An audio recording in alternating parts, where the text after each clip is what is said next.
म अलिकति काम र रोजगारीलाई अथवा श्रम र रोजगारीलाई छुट्याएर हेरौँ भन्छु। श्रम गर्ने काम गर्ने अवसर सबैले पाउनुपर्छ। त्यो एक किसिमले भन्ने भने अघि नै भनिसक्नु हो, मौलिक हकभित्रको कुरा भयो। त्यो मर्यादित हुन्छ हुँदैन काम, त्यो उत्पादक हुन्छ हुँदैन, त्यसले पाउने ज्याला सम्मानित र उपयुक्त हुन्छ हुँदैन, यो विषय श्रम बजारसँग सम्बन्धित विषय रहने नै भयो। तर हामीले के चाहिँ बुझ्नु हुँदैन भने अरूको लागि काम गर्ने मात्रै रोजगारी हो, त्यो मात्रै काम हो, आफ्नो लागि गर्ने काम होइन भन्ने कुराबाट हामी माथि उठ्नुपर्छ। श्रम भनेको सबैले गर्ने विषय रह्यो र श्रमको सम्मान गर्ने हामी सबैको त्यो कर्तव्य हुने नै भयो। त्यहाँबाट म सुरु गर्छु। अब अहिले हामी बेरोजगारीको कुरा गर्दैछौँ, तर त्योभन्दा बढी आगामी 10 वर्ष पछिको स्थिति मैले परिकल्पना गर्दाखेरि केही नयाँ चिजहरू हुने मैले देखिरहेको छु। जनसङ्ख्या श्रमको आधार हो। त्यही श्रम एउटा निश्चित जनसङ्ख्या एउटा निश्चित उमेरमा पुगेपछि श्रमिक हुन्छ। त्यो श्रमिकलाई हामीले शिक्षा, सिप, ज्ञान, प्रविधियुक्त बनायौँ भने त्यो जनशक्ति हुन्छ र त्यस्तो श्रम तयार गर्ने क्रममा, त्यस्तो जनशक्ति तयार गर्ने क्रममा हामीले बाल्यकालदेखि नै अथवा जन्मिनुभन्दा पहिलेदेखि नै 5 वर्षको उमेरसम्म जुन लगानी गर्छौँ त्यो पुँजी निर्माणको, मानवीय पुँजी निर्माणको काल भनिन्छ। यी सबै कुरालाई हामीले आगामी 10 वर्षको मार्गचित्रमा हेर्नुपर्ने हुन्छ। अहिलेको जनसङ्ख्याको वृद्धि दर 1% भन्दा कम छ। 2 जना दम्पति मिलेर 2टा बच्चा पनि हामी उत्पादन गरिरहेका छैनौँ। त्यो चाहिँ 1.9 पर कपल छ। त्यो भनेको के हो भने जनसङ्ख्या चाहिँ प्रतिस्थापन दरभन्दा तल गइरहेको छ। अहिले युरोपीय देशहरू, जापान, कोरिया लगायत र चीन समेत केही एसियाली मुलुकहरूमा समेत यो अहिले घट्दो जनसङ्ख्याको चाप बढ्दो छ। त्यसलाई अङ्ग्रेजीमा पोपुलेसन भनेर पनि हामीले भन्ने गर्छौँ। त्यो एउटा चुनौतीको विषय छ। अब यस्तो अवस्थामा अहिलेको बेरोजगारी अथवा अहिलेको कामको अभावको स्थितिलाई हामीले अल्पकालमा यो अवस्थालाई सम्बोधन त गर्नै पर्छ, तर दीर्घकालमा जनसङ्ख्यालाई पनि कमसेकम प्रतिस्थापन दरमा राखेनौँ भने हामी विकासको एउटा चरणमा नपुग्दै वृद्धहरूको देशमा हामी प्रवेश गर्न सक्छौँ। त्यसबाट हामी सजग हुनु परेको छ। अरू देशहरू, जुन देशको मैले अघि नाम लिए, ती देशहरू जनसङ्ख्याको अहिले बुढ्यौलीको अवस्थामा पुगेका छन्, तर तिनीहरूले विकासको एउटा अवस्था पार गरिसके, विकासशील मुलुकबाट विकसित मुलुक भइसके। हामी भने विकासशील मुलुकमै रहँदै बुढ्यौली जनसङ्ख्या भएको देशमा हामी पुग्ने खतरा छ। त्यसो भएको हुनाले अहिले हामीलाई जुन डेमोग्राफिक विन्डो भन्छौँ, जनसाङ्ख्यिक अवसर जुन हामीलाई पाइएको छ, त्यसको लाभ लिनको लागि हामीले अहिले बल गर्नुपर्नेछ। र त्यो भनेको के हो भने हाम्रो सम्पूर्ण जनसङ्ख्याको 65.2% जनसङ्ख्या आर्थिक रूपले सक्रिय छन्। त्यो जनसङ्ख्या 2 करोडभन्दा माथि हुन्छ।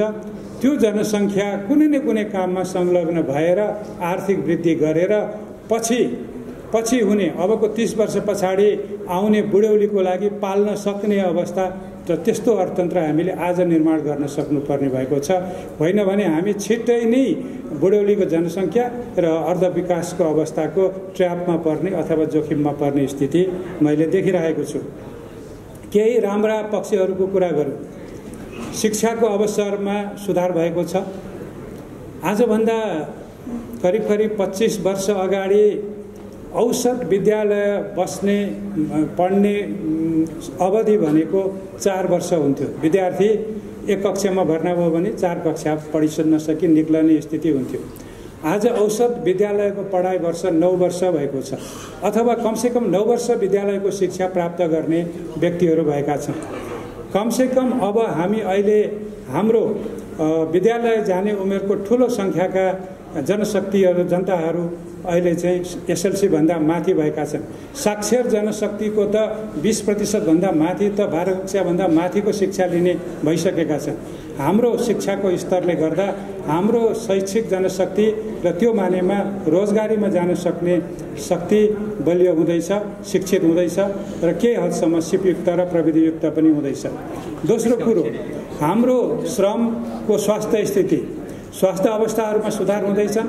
चाहे त्यो मातृ स्वास्थ्यको कुरा होस्, त्यो बाल स्वास्थ्यको कुरा होस् या श्रमिकहरूको स्वास्थ्यको कुरा होस्, सामाजिक सुरक्षाको प्रबन्ध सहित र स्वास्थ्य सेवामा भइरहेको विकास र बच्चा जन्मिनुभन्दा अगाडिदेखिको स्वास्थ्य सम्बन्धी हाम्रा इन्टरभेन्सनको कारणले अहिले चाहिँ स्वस्थ नागरिकहरूको वृद्धि हुने क्रम बढ्दो छ।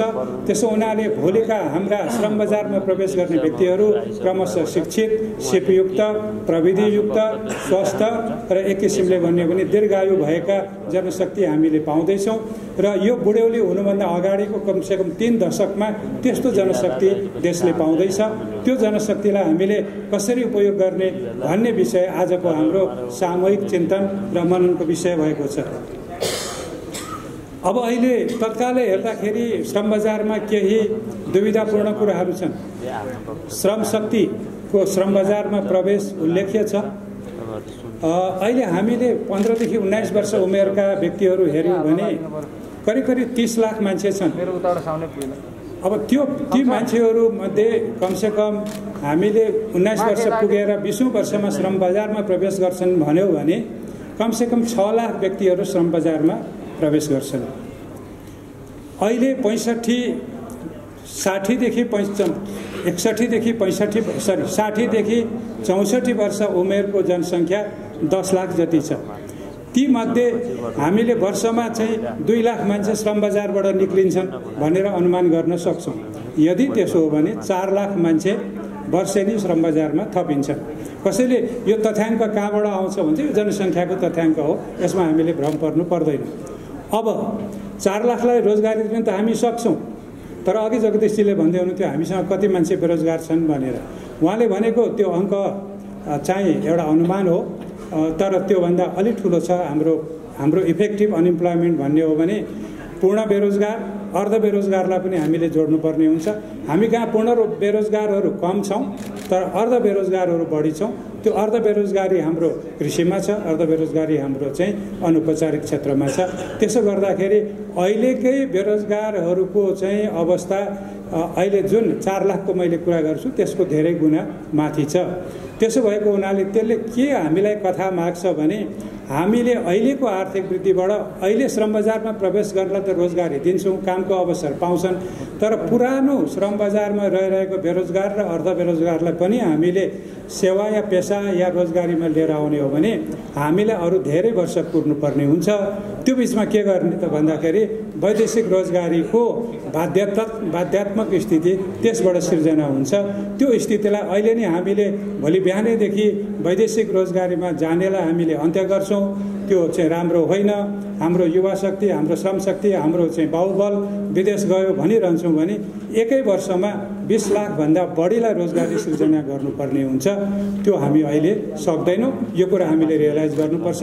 कुरो के हो भने वैदेशिक रोजगारीलाई मर्यादित बनाउने, सम्मानित बनाउने, प्रतिफलयुक्त बनाउने, वैदेशिक रोजगारीबाट फर्केकालाई श्रम बजारमा फेरि आबद्ध गर्ने, उहाँले ल्याएको आर्जनलाई स्वरोजगारी र कामका अवसर सृजना गर्ने काममा लगाउने, त्यति हो। र श्रम मन्त्रालयले श्रम सम्झौताहरू गर्दाखेरि उनीहरूको सामाजिक सुरक्षा, देशभित्रको सामाजिक सुरक्षाको कुरा त अहिले म गर्छु नै, तर विदेशमा रहेका कामदारहरूको पनि सामाजिक सुरक्षाको विषय त्यही श्रम सम्झौताकै चरणमा गरेर नेपालमा रहँदा नेपाल सरकारले र बाहिर काममा जाँदाखेरि त्यही रोजगारदाताले सामाजिक सुरक्षा दिने प्रत्याभूति गराएर वैदेशिक रोजगारीमा लैजाने र आगामी 1 दशक हामीले रोजगार दशक मनाइरहँदाखेरि 1 दशकपछि वैदेशिक रोजगारीमा कोही पनि जानु नपर्ने स्थिति हामीले सृजना गर्न सक्छौँ। त्यो सकिन्छ। त्यसको लागि केही शर्तहरू छन्। हामीले रोजगारीको स्रोत आर्थिक क्रियाकलाप हो। आर्थिक वृद्धि दरलाई 6% भन्दा माथि निरन्तर उकासेर लिएर जानुपर्छ। हाम्रा वित्तीय क्षेत्रका साधन स्रोतहरूलाई काम र रोजगारी सृजना हुने ठाउँमा लगाउन सक्नुपर्छ। हाम्रा सामाजिक संस्थाहरू, खास गरी सहकारी संस्थाहरू र सामुदायिक संस्थाहरूलाई रोजगारमूलक काममा लगाउन सक्नुपर्छ। र हाम्रो निजी क्षेत्र जो आजको यस कार्यक्रमको सहसंयोजक पनि छ, उहाँहरू सबैले रोजगारमूलक कामका अवसरहरू सृजना गर्ने, त्यसमा नेपाल सरकारले आफ्ना प्रोत्साहनका नीतिहरू र आफ्ना सहुलियतका नीतिहरू अघि बढाएर लाँदाखेरि त्यो सम्भव पनि हुने मैले देख्छु। अरू अलिकति केही कुराहरू मैले गर्नुपर्ने हुन्छ। ज्यालाका दरहरू अहिले कम छन्, श्रमिकहरूको ज्यालाको दर कम छ। तथ्याङ्कहरू धेरै छन्, तर मैले बोलिनँ। अहिलेको स्थितिमा एउटा श्रमिकले वर्षको 3,50,000 आम्दानी उसको भएन भने पछिल्लो राष्ट्रिय जीवन स्तर मापन सर्वेक्षणले गरेको अनुमानलाई आधार मान्ने हो भने हामीलाई त्यो 3,50,000 भन्दा कम आम्दानी गर्ने जो श्रमिक हो र ऊ परिवारको एउटा मात्रै सदस्य श्रम गर्दैछ भने त्यो आम्दानीले त्यो परिवारलाई गरिबीको रेखामाथि लैजान सक्दैन। अब अहिलेको औसत ज्याला कति छ? 1.5 लाखदेखि 2 लाख हुन आउँछ। विभिन्न सर्वेक्षणहरूले चाहिँ वार्षिक ज्याला कुनै क्षेत्रमा 1.5 लाख, कुनै क्षेत्रमा 2 लाख र बढीमा 2.5 लाखको स्थिति देखेको छ। अब यो ज्यालालाई हामीले कसरी व्याख्या गर्ने? उत्पादकत्वसँग जोडेर हेर्यो भने ज्याला कम छ तर उत्पादकत्व पनि कम छ। त्यसकारणले रोजगारदातालाई के समस्या छ भने उत्पादकत्वै छैन, म ज्याला दिन सक्दिनँ भन्ने कुरा आउँछ। तर ज्यालामा मात्रै सबै कुरा बेटिङ गर्ने अनि प्रविधि हस्तान्तरण नगर्ने, सिप नदिने, अरू उत्पादकत्व बढाउने कुरा नगर्ने भने त हामी फेरि त्यही गोलचक्करमा परिरहन्छौँ। ज्याला कम छ, उत्पादकत्व कम छ, उत्पादकत्व कम छ, ज्याला कम छ। त्यो साइकललाई ब्रेक गर्नको लागि प्रविधि, सिप र चाहिँ कामका शैलीहरूमा परिवर्तन गराउनुपर्छ र ज्यालामा वृद्धि गरेर पनि व्यवसाय प्रतिस्पर्धी हुन सक्छ। यो आफ्नो ठाउँमा हामीले बुझ्नुपर्ने विषय छ। अब ज्यालाकै सन्दर्भमा एक दुईवटा अरू कुराहरू गर्न चाहन्छु। हामीले धेरै प्रयास गरेका छौँ। न्यूनतम ज्यालाहरू निरन्तर वृद्धि गरिँदैछ। खास गरी उपभोगको आवश्यकतालाई ध्यानमा राखेर, मूल्य सूचीलाई ध्यानमा राखेर कमसेकम न्यूनतम ज्यालाहरूमा वृद्धि हुँदै आएको छ। पछिल्लो 4 वर्षको तथ्याङ्क मैले हेर्दै थिएँ। हेर्दाखेरि के देखिन्छ भने 4 वर्षमा उपभोक्ता मूल्य सूची करिब 25% बढ्यो र 4 वर्षमा यो ज्यालाको स्तर पनि राष्ट्र ब्याङ्कको ज्यालाको तथ्याङ्क हेर्दाखेरि 25% बढेको छ। त्यसले के देखाउँछ भने यथार्थ रूपमा कमसेकम यथार्थ ज्यालामा ह्रास चाहिँ भएको छैन, तर वृद्धि पनि भएको छैन। त्यो वृद्धि पनि नहुँदाखेरि चाहिँ के हुन्छ भने अलिक बढ्दो आवश्यकता, उपभोगको आवश्यकता, पारिवारिक आवश्यकता पुरा गर्नलाई ज्याला अझै नपुगेको हो कि जस्तो लाग्छ। तर त्यसलाई हामीले उत्पादकत्वसँग जोडेनौँ भने देशको आर्थिक प्रतिस्पर्धात्मक क्षमता पनि ह्रास हुन्छ। त्यति मात्रै होइन, हाम्रो निर्यात गर्ने क्षमता पनि ह्रास हुन्छ र हामी आयात मात्रै गरिराख्ने मुलुकमा फेरि रूपान्तरित हुन्छौँ। त्यसो हुनाले उत्पादकत्व र ज्यालाका विषयहरूलाई हामीले सँगसँगै अघि बढाउनु पर्ने हुन्छ, त्यसमा हामी जानुपर्ने हुन्छ।